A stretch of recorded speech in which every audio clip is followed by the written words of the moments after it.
나가니까 여럿이 와가지고 있더라고요.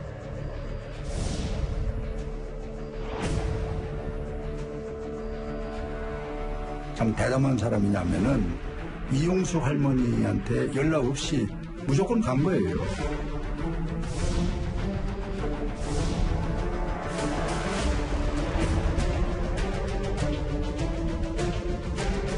윤미하이를 따라서 내가 거기 있는 사람 하나를 되게 노력했어요. 따르는 게 무슨 수작이 보이고.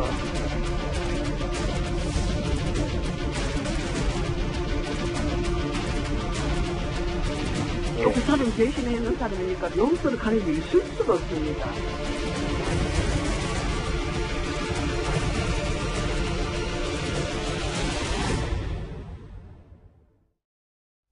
예.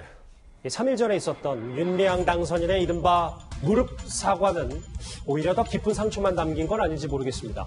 이용수 할머니의 건강이 나빠진 것 아니냐는 논란만 키운 건데요. 좀 더 자세한 대구에서의 만남이 공개됐습니다. 화면부터 만나보겠습니다. 나가니까 여럿이 와가지고 있더라고요. 윤미하이를 따라서 내가 거기 있는 사람 하나를 되게 노력했어요. 따르는 게 무슨 수작이 보이고 그런 얘기를 하고. 글쎄요, 지금 새롭게 알려진 인터뷰, 이용수 할머니 인터뷰 내용을 보니까 어제는 뭐 배신자라는 표현까지 언론 보도를 통해 나왔는데 뭐 수작이라는 단어까지 쓰는 거 보니까 이용수 할머니가 적잖이 이 만남에 당황했던 모양인 것 같습니다. 그렇습니다. 이 약속되지 않은 그 일방적인 그 방문이었고요. 또 그 혼자 찾아와서 조용히 혼자 찾아와서 용서를 구했다라기보다는 여러 사람과 함께 불쑥 찾아와서 이제 뭐랄까요, 뭐 이제 사죄의 뜻으로 무릎을 꿇었다고는 합니다만, 예. 그 할머니 입장에서는 여럿이 갑자기 찾아오다 보니까 이제 오히려 좀 당황하셨다라고 하고요. 또 이제 주변 그 측근의 그 증언에 따르면 잠시 이 자리를 비운 사이에 보좌관 등 한 5명 정도가 이렇게 찾아왔다고 합니다.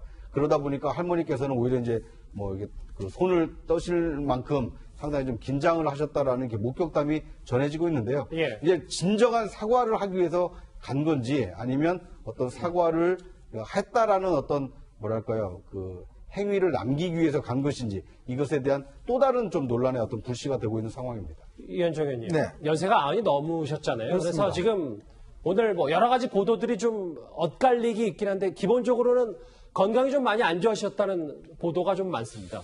참 걱정스럽습니다. 할머니 지금 대구에 계신데요. 지금 현재 집에도 안 계시고 이제 호텔이나 이쪽에 이제 계신다고 그래요. 왜냐하면 기자들도 그렇고 또 이제 이 윤미향 씨도 계속적으로 이제 찾아오고 등등 하니까 아마 본인께서 여러 가지 이제 불편하셨던 것 같습니다.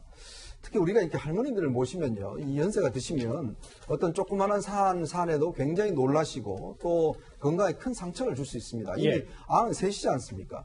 근데 이미 기자회견을 통해서 할머님이 제기하신 문제는 3가지를 제기해놨습니다. 첫 번째 문제는 일단 회계 문제에 대해서 이제 제기를 했고요. 그 다음에 이제 수요 집회의 방향성에 대해서 문제를 제기를 했고, 그러니까 윤미향 당선인의 지금 의원직 사퇴를 이야기를 하신 거예요. 자, 그렇다면 그것에 대한 답을 내오면 됩니다. 근데 지금 윤미향 당선인은 무조건 할머니 만나서 뭐 할머니가 용서하셨다, 화해하셨다, 뭐 등등 이런 모습을 좀 보여주려고 하는 것 같은데. 예. 사실은요, 이게 어떤 사람 간의 약속도 불쑥 찾아가면 굉장히 놀랄 수밖에 없습니다. 어떤 나이 젊으신 분들도. 근데 할머니한테 더군다나 한 5-6명이 지금 가서 이 하면을 얼마나 노셨겠어요. 그때 당시에 목격했던 분들 따르면 할머니 손도 떨리고 굉장히 좀 긴장하셨다는 이야기가 있습니다. 자, 그렇다면 할머니를 위한다면 할머니의 뜻에 따라서 그것을 결과물을 가지고 가야지. 무조건 할머니 찾아가서 그냥 사과하고 엎드린다고 해서 문제가 해결될 문제가 아니지 않습니까? 지금 저는 또 더 분노스러운 게 뭐냐 하면 예. 지금 뭐 인터넷 등등에서 보면 할머니가 오히려 할머니를 비난하는 글들이 굉장히 많이 올라오고 있어요. 아, 그런 것도 있습니다. 네, 이게 뭐 여당 지지자들이 할머니들 상당히 비난하는 글들을 많이 올리고 있고 이런데 진짜 이 사태는요 왜 비롯됐겠습니까? 위안부 할머니들을 위해서 지금까지 이렇게 해온 거 아니겠습니까? 그 할머니가 문제 제기를 한 겁니다. 그 문제 제기에 대해서 답을 내오면 되는 거예요. 근데 지금 상황에서 윤미향 당선인을 옹호하면 할머니를 비난해야 되는 이런 상황이 아니지 않습니까? 일부 지지자죠, 일단. 그렇습니다. 예. 글쎄요, 뭐 만나주지 않을 걸 알았기 때문에 윤미향 당선인으로서는 뭐 어쩔 수 없는 선택이었을 수도 있습니다. 그런데 이 부분을 두고 야권에서는 비판의 목소리가 나왔습니다. 그동안 세 차례 할머니 계신 대구를 찾아뵈었지만 아직 못 뵈었고요. 윤미향이라는 분이 얼마나 뻔뻔스럽고 참 대담한 사람이냐면은 이용수 할머니한테 연락 없이 무조건 간 거예요. 그래서 사과한다. 사과를 그분이 받질 않죠. 그래서 쇼크를 받아서 이제 병원에 있는 걸로 확인을 했는데. 글쎄요, 뭐 방법이야 윤미향 당선인으로서는 없을 수도 있지만 이렇게 된 게 오히려 지금 이 현재 분위기에 윤미향 당선인으로서는 독이 된 기분도 떨칠 수는 없을 것 같습니다. 지금 언론에 보도된 내용만 보면 부정적 영향을 미칠 수밖에 없죠. 그러니까 물론 아까 말씀하신 것처럼 윤미향 당선인 입장에서 방법이 없었을 수 있어요. 그러니까 뭐 안 만나주시니까 이제 자기 입장에서 어떤 문제를 해결해야 되고 그러다니까 찾아간 것 같은데 그럼에도 불구하고 저는 같이 간 건 문제라고 생각해요. 가려면 혼자 갔어야죠. 혼자 가서 정말 무릎 꿇고 사과하고 뭐가 잘못됐는지 왜 그렇게 생각하시는 이런 부분들을 찬찬히 여쭤봤어야 되는데 저렇게 어쨌든 뭐 보좌진이 누군지 모르겠지만 같이 간 것 자체는 문제라고 보여지고요. 또 뭐 이제 저건 측근의 말이니까 정확한지 모르겠습니다만 혹시나 진짜 저 측근의 말처럼 윤미향 그 당선인의 보좌관이 뭐 예를 들면 할머니 주변에 있는 분들을 못 들어오게 하고 했다고 하면 그것도 더 큰 문제죠. 만약에 사실이라는 전제의 말씀을 드립니다. 그런 행동 자체가 문제. 그러니까 사과를 하러 가거나 아니면 문제를 해결하러 갔으면 좀 더 겸손한 모습으로 가는 게 맞고 그리고 정말 힘들게 어렵게 가서 말씀을 드리는 것이 할머니의 마음을 움직일 수 있는 것이 저렇게 예를 들어서 여러 명이 가면 할머니 입장에서 상당히 부담스러울 수 있죠. 또 그렇죠. 이렇게 많은 사람이 갑자기 나타나면 할머니 입장에서 당황하실 수밖에 없어요. 그건 뭐 당연한 저는 반응이라고 보여지고 그래서 이용수 할머니가 지금 대구를 떠났다는 언론의 보도도 있어요. 거처를 옮겨서 왜냐하면 진정성이 의심받을 수 있는 행동으로 비춰줄 수 있습니다. 그럴 수 있죠. 그리고 이제 할머니가 떠난 이유는 뭐겠습니까? 결국은 이렇게 많은 기자들이나 유명인이 찾아오고 이러는 게 부담돼서 그러시는 거예요. 그래서 너무 건강도 이제 연세도 많으시고 건강도 걱정되니 이런 부분들은 좀 안 하는 게 좋겠다 이런 생각이 들어요. 오늘이 금요일이고요. 이용수 할머니가 기자회견을 예고한 날이 바로 다음 주 월요일 25일입니다. 회견 날짜 점점 다가오고 있습니다. 그게 있어야 뭐 옳고 그럴 걸 알지요. 내가 배신당했다 하는 걸 보이고 또 그 사람이 배신했는 사람이니까 배신한 사람이 있어야 말이 되지. 그게 뭐 사회예요? 다른 건 모른다. 그런 거는 법에서 할 것이고 내가 기자회견을 열 것이다. 그때에 와요. 그러고 나왔어요. 근데 지금 현재 분위기로만 봐선요, 구정 차장. 네. 윤미향 당선인이 기자회견 함께할 가능성도 좀 낮아 보이고 그리고 이용수 할머니가 또 다른 새로운 의혹을 폭로할 가능성도 있고 뭐 여러 가지 해석들이 나오고 있습니다. 그렇습니다. 도대체 국회의원이 뭡니까? 국민을 대표하는 뭐 한 사람일 뿐 아닙니까? 30년 동안 일본군 위안부 문제를 해결하기 위해서 진정으로 노력해 오신 분이라면 그 위안부 할머니가 정치하지 마라. 나랑 이 문제를 끝까지 해결해야 되지 않느냐라고 호소하시면서 기자회견한 거 아닙니까? 그 위안부 할머니의 말씀을 듣는 것이 진정으로 문제를 해결하는 첫걸음입니다. 그런데 가서 약속 없이 찾아가서 무릎 꿇고 안아달라고 하고 그래놓고 이제 뭔가 해결이 된 것처럼 얘기를 하고 과연 그 윤미향 당선자가 진정으로 일본군 위안부 문제를 해결하기 위해서 30년 동안 노력을 해오신 분인지 의문이 들고요. 이용수 할머니께서 말씀하신 대로 25일에 기자회견을 예고하시지 않았습니까? 그렇죠. 그리고 본인은 오해를 하고 있고 뭔가 배신당했다라고 주장을 하고 있는 거 아닙니까? 그 배신당했다는 주체로 지금 지목된 게 윤미향 당선자이니만큼 두 분이 기자들 앞에서 서서 문답을 통해서 할머니 이것은 오해십니다. 할머니 이것은 이렇게 했습니다라고 정정당당하게 해명을 할 수 있다라면 기자회견장에 나타나야만이 그 진실의 초입에 좀 들어갈 수 있는 것이 아닌가 하는 생각이 듭니다. 그렇군요. 그런데 어제 동지였던 이들이 하나둘 윤미향 당선인을 향해서 비판의 수위를 높이고 있습니다. 핵심은 왜 허락도 없이 자신의 이름을 도용했냐는 건데요. 문제가 됐던 이번 주 수요 집회 장면부터 보고 오겠습니다. 초기 정대협을 만든 사람들의 입장문입니다. 그는 정대협 서울시의 간사로 시작하여 사무총장 대표직까지 오직 정대협 운동에 일생을 헌신한 사람입니다. 만약에 문제가 있다면 어찌 윤미향 개인에게 국한될 것이겠습니까? 2020년 5월 20일 초기 정대협을 만드는 데 참여한 사람들 윤정옥, 이효재, 김혜원. 수요 집회 때 저렇게 이름이 불렸었거든요. 그러니까 정의원 측, 그러니까 윤미향 당선을 지지하는 쪽으로. 근데 오늘 한 언론 보도를 따르면 이 정의연이 발표한 원로 입장은 들어본 적도 동의한 적도 없다. 윤종옥 교수가 이렇게 얘기했습니다. 그래서 지금 뭐 제일 앞에 이름이 나는 윤종옥 그 명예교수님 연세가 지금 95이시고요. 바로 그 뒤에 나온 이호재 또 이화여대 명예교수님 이분도 96이죠. 이 두 분 다 지금 그 지난 수요일 날 정의연에서 발표한 초기 정대협 선배들의 입장문이라는 건 들어본 적도 없고 본 적도 없고 최근에 윤미향 측으로부터 연락을 받은 적도 없다는 겁니다. 결국 그 초대 그 활동하시던 그 원로 교수님들의 이름을 도용한 의심이 굉장히 드는 거죠. 마침 또 윤종옥 초기 대표께서는 이 정대협이라는 것은 정치적으로 나가서는 안 되는 것이고 또 돈을 걷어서는 안 되는 것이라고 이미 밝힌 바도 있는데 이렇게 결국 그 말을 안 듣더니 이 모양이 됐다고 비판까지 하신 걸로 지금 알려져 있습니다. 근데 이현정님, 저는 동의를 안 받고 이름을 올려서 도용한 것도 문제인데 이 부분이잖아요. 그러니까 원로 입장문 내용 자체가 간사로 시작해서 오직 정대협 운동에 헌신한 사람. 저희가 윤미향 당선인이 위안부 운동에 헌신 안 했다고 하는 게 아니라 투명하게 회계 부정만 밝히면 되는 문제인데 이 메시지 자체도 좀 포인트 잘못 잡은 건 아닙니까? 네, 일단 뭐 정의연 쪽에서는 이제 모두 할머니들한테 할머니가 아니고 이 원로들한테 다 전화해서 일일이 이제 허락을 받았다 이렇게 입장은 이야기를 하고 있습니다. 예. 그러나 지금 윤종옥 교수님이라든지 이런 분들은 지금 이제 몇 편 언론을 통해서 그런 이야기 들어본 적 없다라고 이야기를 하고 있어요. 네.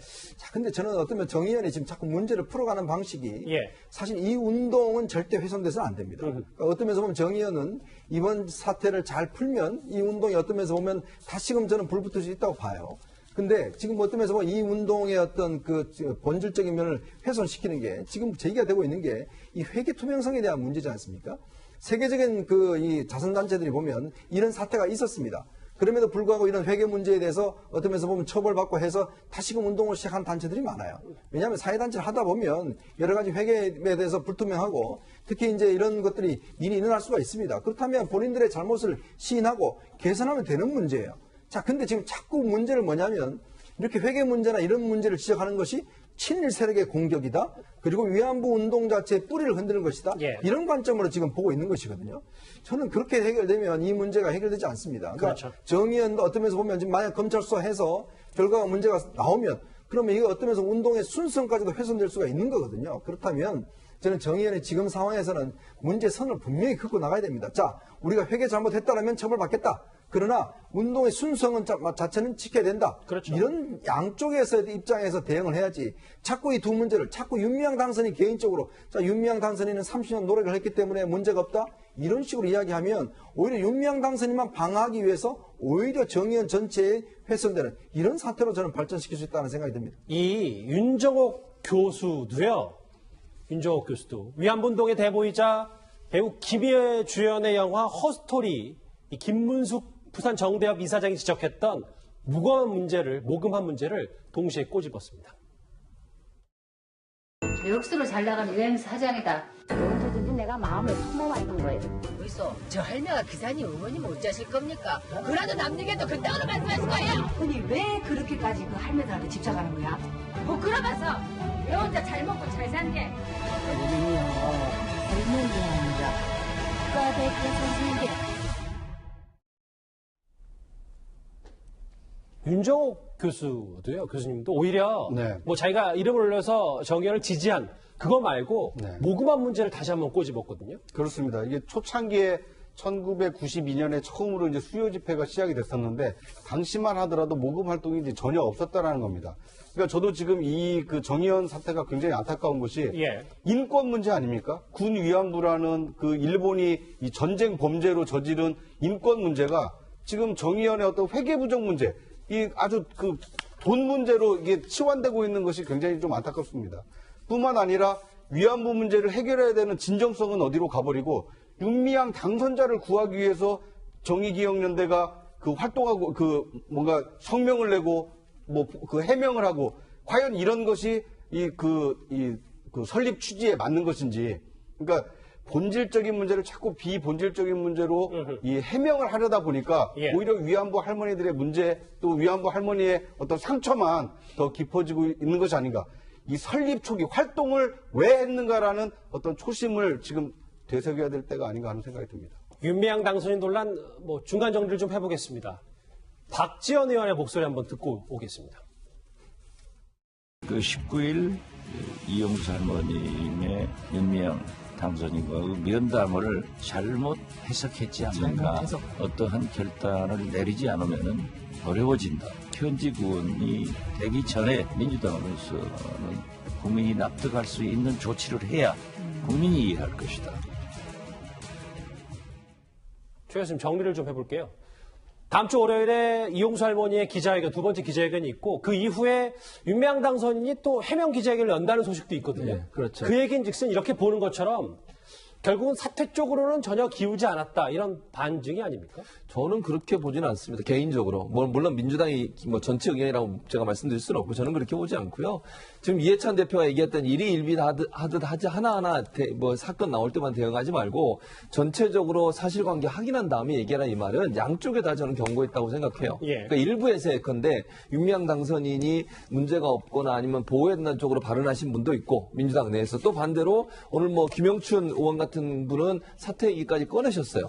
둘 다 의견이 있는 거잖아요. 저는 민주당 내에도 그런 의견이 있다고 보는데 그런 의견 둘 다에 대해서 저는 얘기했다고 보거든요. 왜냐하면 당이 자꾸 다른 얘기가 나오게 되면 그 자체로 민주당 소속이면 민주당에서 나온 얘기처럼 인식될 수 있기 때문에 당이 마치 예컨대 윤미향 당선인이 지금 여러 가지 의혹이 있는데 그 의혹을 감싸는 듯한 보여도 저는 안 된다고 생각해요. 그리고 지금 상황에서 어쨌든 모든 사실관계가 밝혀지지 않고 윤미향 당선인이 억울하다고 얘기를 하고 있으니 예. 검찰이 지금 두 번의 압수수색했고 그 압수수색물을 가지고 분석하지 않겠습니까? 또 여러 가지 증거들이 제시가 되거나 아니면 또 할머님께서 다시 한번 기자회견하면서 뭔가 더 다른 얘기를 하시면 그게 정말 증거가 있고 사실이 맞다고 하면 그때 가서는 민주당이 어떤 태도를 취해야 된다고 저는 봐요. 그래서 지금의 사태를 전혀 고려하지 않는다 이렇게 생각해도 저는 안 된다고 보고 모든 가능성은 열어놓고 결과에 의해서 결정할 수 있도록 가야 된다. 그렇지 않으면 더 큰 정치적 부담을 안을 수밖에 없다고 생각합니다. 일단 1차 관문 다음 주 월요일에 있을 이용수 할머니의 추가 기자회견 저희도 한번 지켜봐야 할 것 같습니다. 자, 윤미향 당선인 논란 여기서 정리하고요. 다음 주제 분위기를 조금 바꿔보겠습니다.